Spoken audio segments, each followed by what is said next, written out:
Dubai में शेख ज़ैद road पर mall of Emirates के करीब इमारत में लगी आग बुझा दी गई। कोई जानी नुकसान नहीं हुआ। दुबई के मॉल ऑफ एमिरेट्स के करीब इमारत में आग लगने का वाकया गुज़िश्ता रात पेश आया। आग ने देखते ही देखते इमारत के बड़े हिस्से को अपनी लपेट में ले लिया।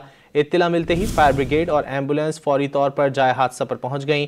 रेस्क्यू एहलकारों ने 1 से 1.5 घंटे की मेहनत के बाद आग पर काबू पा लिया। आग लगने की वजह ताहाल मालूम नहीं हो सकी। दुबई में शेख ज़ैद रोड पर मॉल ऑफ एमिरेट्स के करीब इमारत में लगी आग बुझा दी गई। कोई जानी नुकसान नहीं हुआ। दुबई के मॉल ऑफ एमिरेट्स के करीब इमारत में आग लगने का वाकया गुज़िश्ता रात पेश आया। आग ने देखते ही देखते इमारत के बड़े हिस्से को अपनी लपेट में ले लिया। इत्तला मिलते ही फायर ब्रिगेड और एम्बुलेंस फौरी तौर पर जाए हादसा पर पहुंच गईं। रेस्क्यू एहलकारों ने 1 से 1.5 घंटे की मेहनत के बाद आग पर काबू पा लिया। आग लगने की वजह ताहाल मालूम नहीं हो सकी। दुबई में शेख ज़ैद रोड पर मॉल ऑफ एमिरेट्स के करीब इमारत में लगी आग बुझा दी गई। कोई जानी नुकसान नहीं हुआ। दुबई के मॉल ऑफ एमिरेट्स के करीब इमारत में आग लगने का वाकया गुज़िश्ता रात पेश आया।